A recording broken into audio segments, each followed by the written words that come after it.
Hello and welcome to Kumar education. बच्चों, आज हम लोग सेकंड क्लास का हिंदी का चैप्टर नंबर फर्स्ट करने जा रहे हैं, जिसका नाम है ऊंट चला। तो आइए इसको शुरू करते हैं। एक छोटी सी एक कविता है और इसको पढ़ते हैं साथ में, एंड इसके पढ़ने के बाद इसके हम प्रश्न उत्तरों को भी देखेंगे। तो चलिए शुरू करते हैं। ऊंट चला। ऊंट चला भाई ऊंट चला, हिलता डुलता ऊंट चला। अब यहाँ पे क्या कह रहे हैं कि कविता है छोटी सी कि ऊंट चला भाई ऊंट चला, हिलता डुलता ऊंट चला। तो आपको पता है एक ऊंट कैसे चलता है? जब चलता है तो बहुत ही ज्यादा हिलता रहता है, बहुत ही ज्यादा इधर उधर चलता रहता है। इतना ऊंचा ऊंट चला, ऊंट चला भाई ऊंट चला। ओके। ऊंची गर्दन ऊंची पीठ, पीठ उठाए ऊंट चला। तो यहाँ क्या कह रहे हैं? यहाँ पे इतना ऊंचा ऊंट चला, ऊंट चला भाई ऊंट चला। मतलब आपको पता है ये ऊंट बहुत ही ऊंचा होता है, उसकी हाइट जो होती है बहुत ज्यादा लंबा होता है। तो इसलिए उसको कह रहे कितना ऊंचा ऊंट चला, ऊंट चला भाई ऊंट चला। ऊंची गर्दन ऊंची पीठ। आपको पता ही है कि ऊंट का गर्दन जो होता है, आप देखो देख सकते हो यहाँ पे ऊंट का जो गर्दन है कितना बड़ा है, कितना ऊंचा है। इसीलिए ऊंची गर्दन ऊंची पीठ, एंड उसका पीठ भी जो होता है बहुत ही ज्यादा ऊंचा होता है। ओके। पीठ उठाए ऊंट चला। तो पीठ उठाए इन सेंस ऊंचा है, तो अपने गर्दन के साथ ऊपर उठाते हुए ही वो चल रहा है। आगे क्या कह रहे हैं कि बालू है तो होने दो, बोझ ऊंट को ढोने दो, नहीं फंसेगा बालू में भी ऊंट चला। तो क्या कह रहे हैं यहाँ पे? बालू है तो होने दो, बोझ उठा ऊंट को ढोने दो। तो यहाँ क्या कहने का अर्थ है? यहाँ पे बालू, आपको पता ही है कि अगर ऊंट के बारे में आपने कभी कहानी पढ़ी या सुनी है तो ऊंट को रेगिस्तान का जहाज कहा जाता है। सो वहां कह रहे बालू है तो होने दो, बोझ ऊंट को ढोने दो। अर्थ है कि बालू में भी ऊंट जो होता है बड़े ही आसानी से चल जाता है, और उसके जो पैर होते हैं ना गद्देदार होते हैं, इसलिए बालू के अंदर उसका जो पैर दबता नहीं, धंसता नहीं है। ठीक है, इसीलिए ऊंट को रेगिस्तान का जहाज कहा जाता है। नहीं फंसेगा बालू में भी ऊंट चला। मतलब आपको जैसे कि पता है कि गद्देदार उसका पैर होता है, तो ऊंट बालू में नहीं फंसता है और बालू में भी वो आसानी से चल सकता है। इसलिए उसको नहीं फंसेगा बालू में भी ऊंट चला। ओके। जब थक कर बैठेगा ऊंट, किस करवट बैठेगा ऊंट। ओके। बता सकेगा कौन भला, ऊंट चला भाई ऊंट चला। अब क्या कह रहे हैं कि जब ऊंट आपका जब थक जाता है, थक कर जब बैठ जाता है, तो किसी को नहीं पता है कि किस करवट बैठेगा। मतलब कि लेफ्ट साइड बैठेगा अपने ऊंट या वो राइट साइड बैठेगा, किसी को भी नहीं पता है। ठीक है। बता सकेगा कौन भला, मतलब किसी को भी नहीं पता चलता कभी भी। ऊंट चला भाई ऊंट चला। ओके। तो ये थी छोटी सी आपकी कविता। एक बार हम इसको जल्दी से पढ़ लेते हैं ताकि आप लोगों को पूरी समझ में आए कि क्या है ये। ओके। तो ऊंट चला भाई ऊंट चला, हिलता डुलता ऊंट चला। ओके। इतना ऊंचा ऊंट चला भाई ऊंट चला। ऊंची गर्दन ऊंची पीठ, पीठ उठाए ऊंट चला। बालू है तो होने दो, बोझ ऊंट को ढोने दो, नहीं फंसेगा बालू में भी ऊंट चला। जब थक कर बैठेगा ऊंट, किस करवट बैठेगा ऊंट, बता सकेगा कौन भला, ऊंट चला भाई ऊंट चला। ओके। तो कह रही जैसे कि आपको पता है, हमने अभी पढ़ा इसमें कि ऊंट का कोई भी नहीं बता सकता कि वो किस करवट बैठ सकता है, और बहुत ही ऊंचा होता है, और रेगिस्तान में भी बहुत ही आसानी से चल पाता है क्योंकि उसको रेगिस्तान का जहाज कहा जाता है। और वो इसी वजह से चल पाता है क्योंकि उसका जो पैर होता है गद्देदार होता है, इसलिए वो आसानी से चल पाता है। ओके। तो देख सकते हो आप यहाँ पे ये सारे ऊंट बने हुए कितनी अच्छी तरह से सजाया गया है। और रेगिस्तान, आपको पता है कि राजस्थान वगैरह इनका बहुत ज्यादा इस्तेमाल करते हैं सामान ढोने के लिए, एक जगह से दूसरी जगह जाने के लिए। चलिए आगे चलते हैं और इसके कुछ प्रश्न हैं, उनके उत्तरों को देखते हैं और समझते हुए करते हैं। लिखा है आगे कि झटपट कविता पढ़कर मजा लो। तो हमें क्या करना है, यहाँ एक छोटी सी देखो लाइन दी गई, इसको हम एक बार पढ़ते हैं। क्या है? इसे हम बाद में देखेंगे। ऊपर जो लिखा है मैंने, कुछ ऊंट ऊंचा, कुछ पूंछ ऊंची, कुछ ऊंचे ऊंट की पीठ ऊंची। ओके, सो ये थी छोटी सी कविता। और क्या कह रहे हैं इसके बारे में देखते हैं। अब जल्दी जल्दी बोल कर देखो, जीभ लड़खड़ा गई ना। ओके, कैसे लगी कविता। अब इस कविता को अपने मन से नाम दो, ऊपर दी गई जगह में लिख भी दो।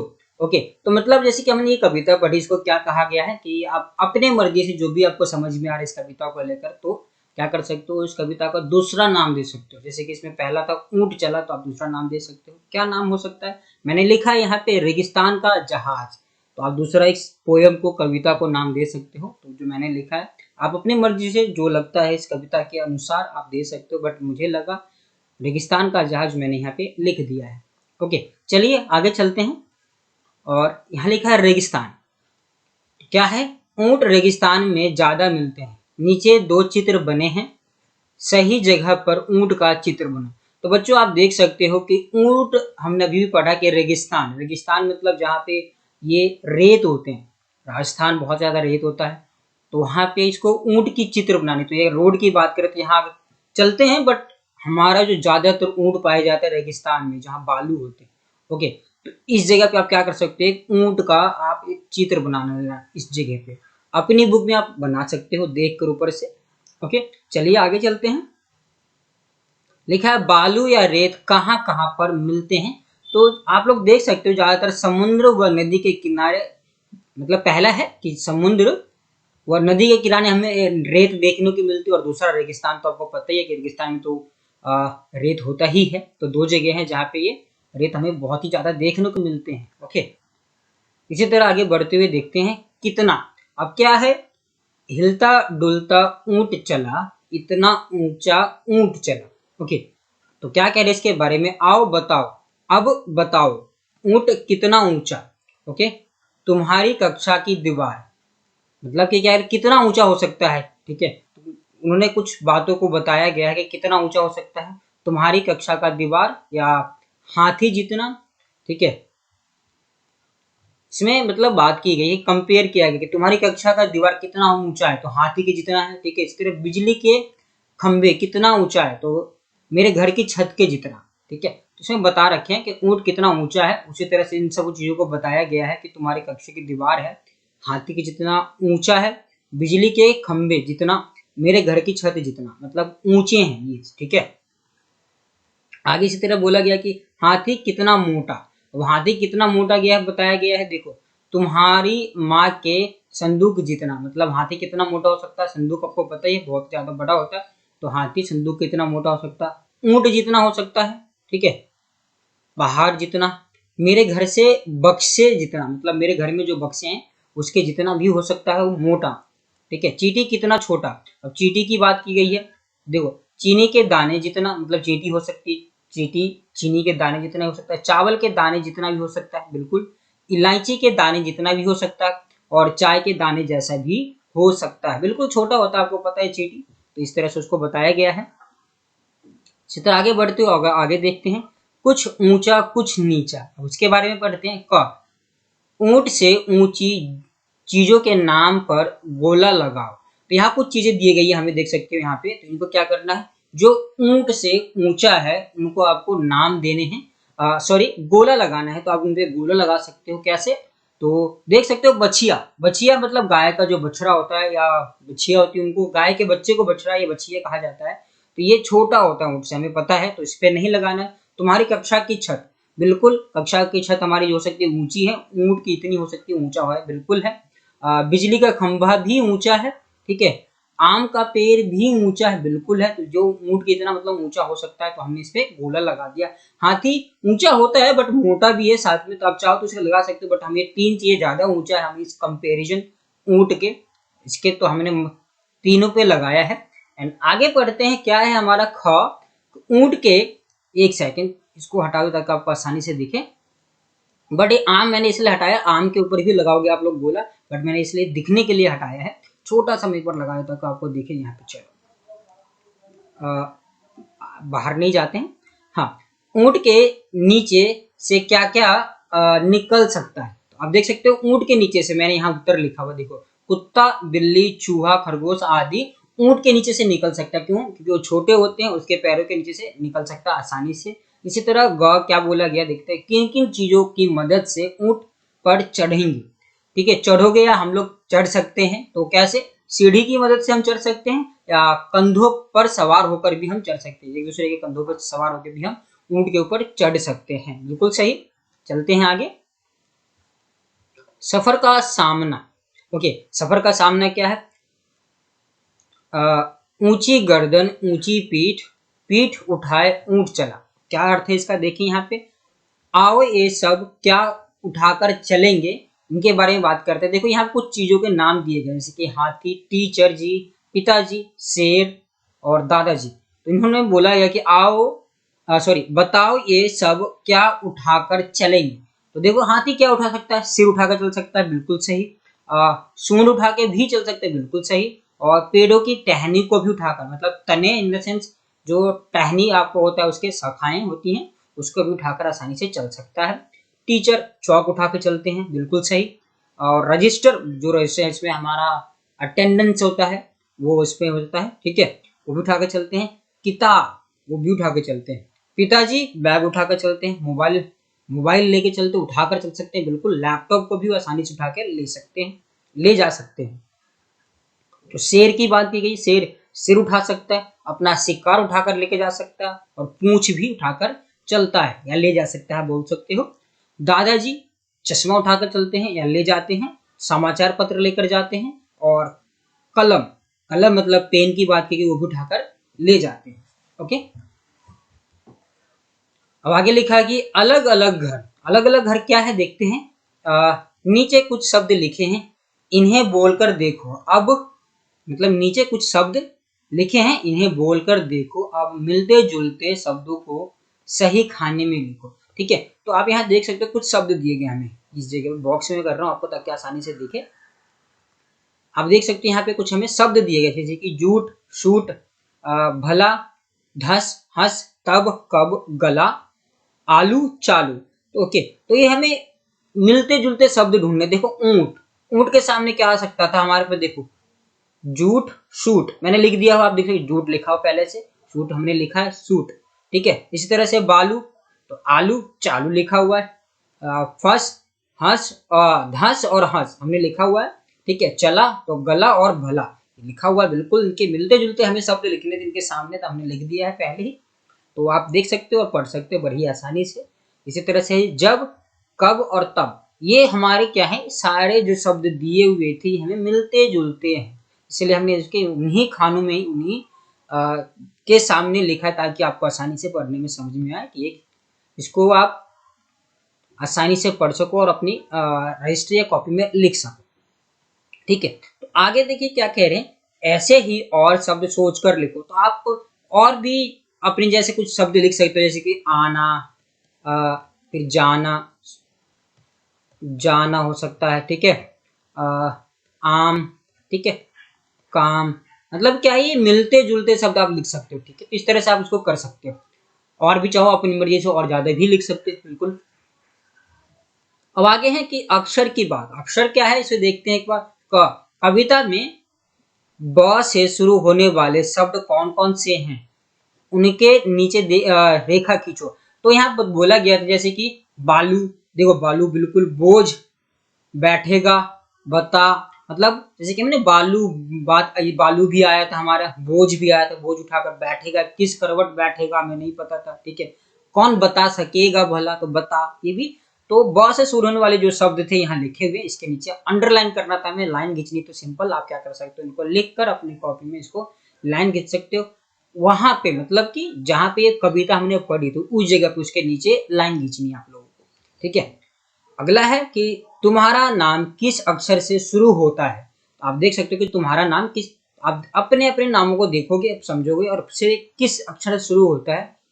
ओके, उस अक्षर से 4 शब्द और लिखोगे। तो मान लेते किसी का नाम स से शुरू होता है, स से। ठीक है, तो जैसे कि समर हो सकता है, बिल्कुल, समीर लिखा है, सड़क, शकल। तो इस तरह से 4 शब्द हम और लिख सकते हैं। बिल्कुल, आप चाहो तो किसी का नाम लिख सकते हो, बट हाँ, आप अपने नाम के अकॉर्डिंग, किसी का नाम जैसे कि मैंने लिखा था, मान लो समर है तो समर से आपने सारा कर, किसी का नाम राहुल है तो र, तो स्टार्टिंग का र है तो र से मिलते जुलते सारे शब्द आप लिख सकते हो, जैसे कि र से रमेश, राधा, रमी, इस तरह से आप लिख सकते हो। ओके, चलिए तो थोड़ा आगे देखें एक बार, और क्या कह रहे हैं नीचे। बोझ, बोझ क्या है? बालू है तो होने दो, बोझ ऊंट को ढोने दो। ठीक है, क्या कहने का मतलब है यहाँ, इसको एक बार पढ़ते थोड़ा सा समझते हैं।